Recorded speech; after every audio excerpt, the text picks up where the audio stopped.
Hello students, आज हम exercise 4.3 का फिफ्थ क्वेश्चन करते हैं। इक्वेशन गिवन है और ये ग्राफ गिवन है।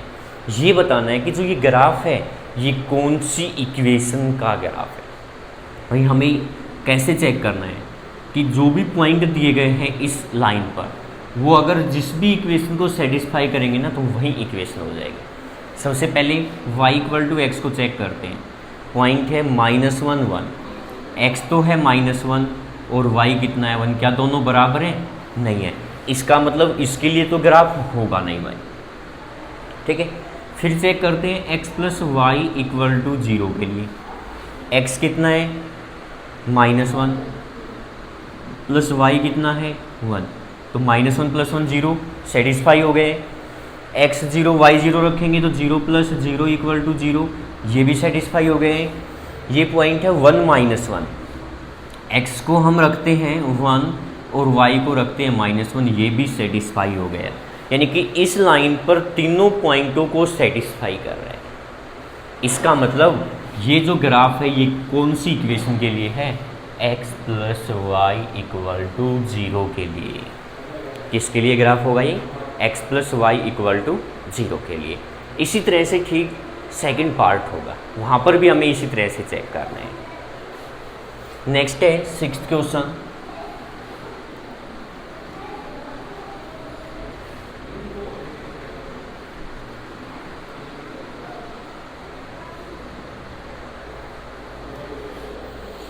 If the work done by a body on application of a force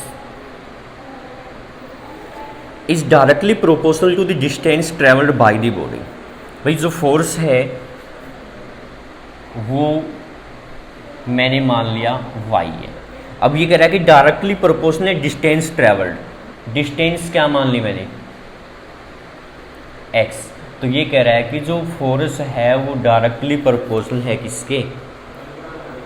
जो हमारे पास डिस्टेंस कवर की गई है उसके। अब क्या कहते हैं? Express this in the form of the equation of two variable and draw the graph of the same taking the constant force as 5 unit. यहाँ पर प्रोपोर्शनली कांस्टेंट लेके चलते हैं कि, और वो कांस्टेंट गिवन है 5। इसका मतलब y = कितना हो गया? 5x। तो टू वेरिएबल के अंदर इक्वेशन हो गई है। अब हमें also read from the graph work done when the distance travelled by the body. जो distance travelled by the body है वो 2 यूनिट है। तो वर्क डन बताना है। ये वर्क डन कहेंगे या फिर फोर्स कहेंगे? वर्क डन कह देंगे इसको। क्या कहेंगे? Work done. ठीक है ना। वर्क डन है किसमें? On application of constant force. Constant force apply करें तो इसको वर्क डन कहेंगे। ठीक है। तो अब y = 5x है, तो यहाँ पर यह दिया गया कि डिस्टेंस है 2 यूनिट, मीन्स x = कितना है 2, तो y कितना हो जाएगा 5 × 2 यानी कि 10 यूनिट। जो वर्क डन है वो कितना आ जाएगा? 10 यूनिट। फिर है 0 यूनिट।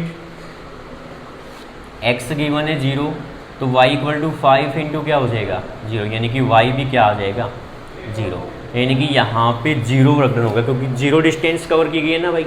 कोई भी अगर डिस्टेंस कवर नहीं की गई है तो वर्क डन भी क्या रहेगा? 0 ही रहेगा। हमें इसके लिए ग्राफ भी बताना है, तो ग्राफ रिप्रेजेंट करते हैं। y = 5x के लिए टेबल बनाते हैं। x y, x को 0 रखा तो y भी 0 हो गया, x को 1 रखा तो y क्या हो जाएगा 5। यहाँ पर देखते हैं ग्राफ। मैं इसको थोड़ा सा इरेज कर रहा हूँ। ठीक है।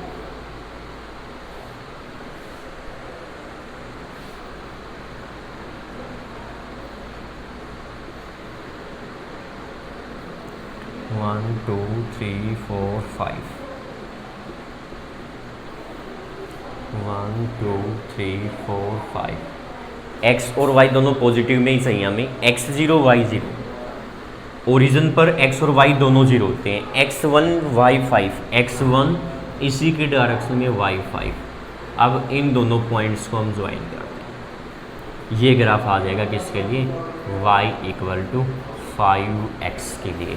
हमें ग्राफ ड्रॉ करना था और डिस्टेंस भी बता दिया जब हमारे सॉरी वर्क डन भी बता दिया जब हमारे पास डिस्टेंस 2 यूनिट थी और 0 यूनिट थी। नेक्स्ट है 7th question.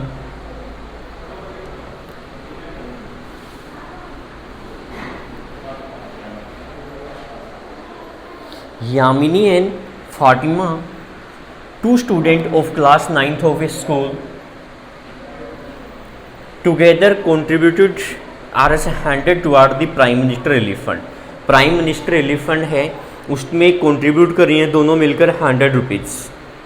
Right a linear equation which satisfies the data. हमें लीनियर इक्वेशन बतानी है। यू मे आल्सो देख their contribution as x and y, also draw its graph. भाई यमिनी है उसका कंट्रीब्यूशन मान लिया, let Yamini contribution in PM relief fund.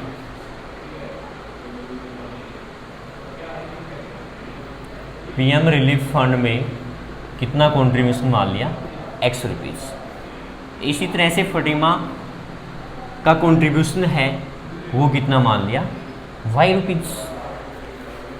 अब दोनों का जो कंट्रीब्यूशन है वो कितना है, 100।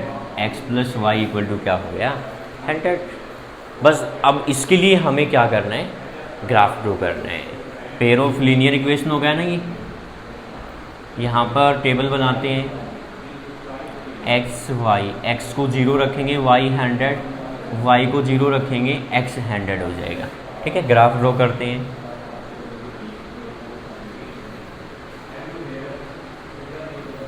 फिफ्टी 50 का डिफरेंस ले लिया मैंने, 50 100 50 100।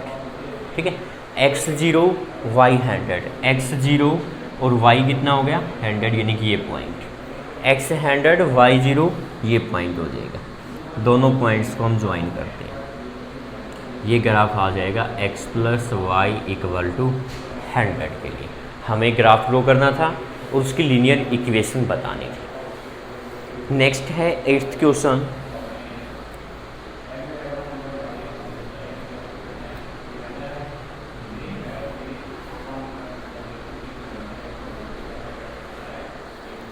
In countries like USA, Canada, temperature is measured in Fahrenheit, where in other countries like India, it is measured in Celsius. Here a linear equation to convert Fahrenheit into Celsius. Fahrenheit से Celsius में change करने के लिए equation है वो given है। Fahrenheit है equal to 9/5 degree Celsius में प्लस 32 है। यहाँ पर draw the graph of linear equation above using Celsius for x axis and Fahrenheit for y axis. Graph draw करना है भाई। ठीक है, तो सबसे पहले टेबल बनाते हैं।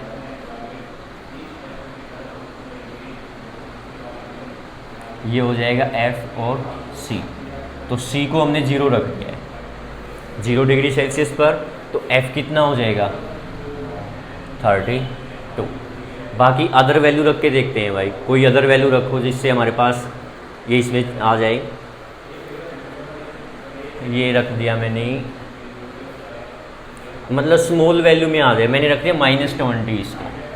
देखो -20 डिवाइड करेंगे -4, 9 इंटू -4 -36, यही हुआ ना। 5 से डिवाइड करेंगे -4, 9 इंटू -4 -36 प्लस 32, यानी कि क्या हो जाएगा -4। अब इजी रहेगा थोड़ा सा इसका ड्रॉ करना ग्राफ। कैसे ड्रॉ करते हैं देखिए,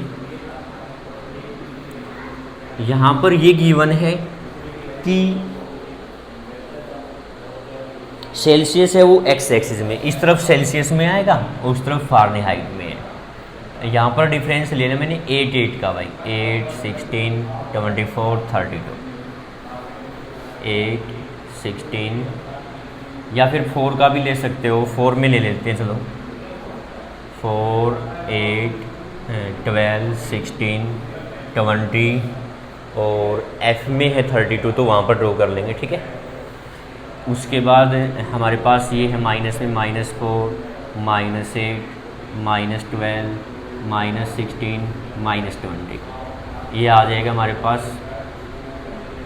4 8 12 16 20 24 28 32।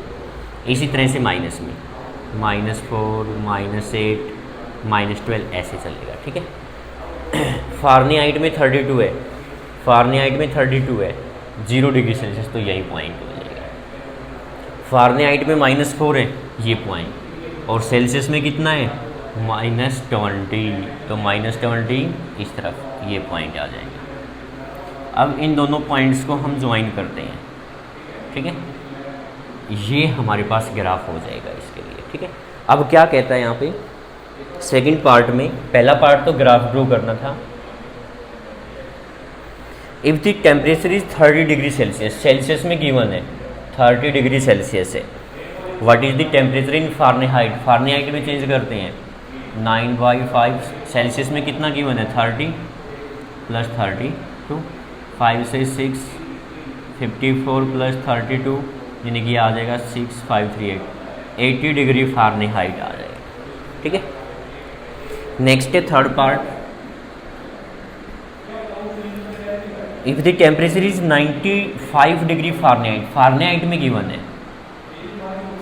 सेल्सियस में बताना है 95 = 9/5C + 32, ये उस तरफ जाके माइनस कितना रह जाएगा 36, 9/5C, तो C कितना आ जाएगा 9/5, उस तरफ जाके डिवाइड में आ जाएगा, यानी कि रेसिप्रोकल 5/9, 9 से 7, 35 डिग्री सेल्सियस, ये सेल्सियस में आ जाएगा।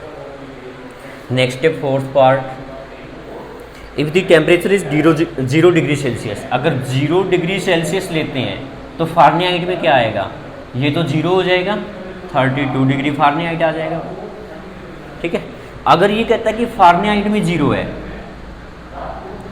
तो सेल्सियस में कितना आएगा, ये आ जाएगा 0 = 9/5C + 32, 9/5C = -32, C = -32 × 5/9, यानी कि हो जाएगा 5 × 10, 5 × 3 = 15 और 1 16/9, माइनस में आ जाएगा इतने डिग्री सेल्सियस, ठीक है।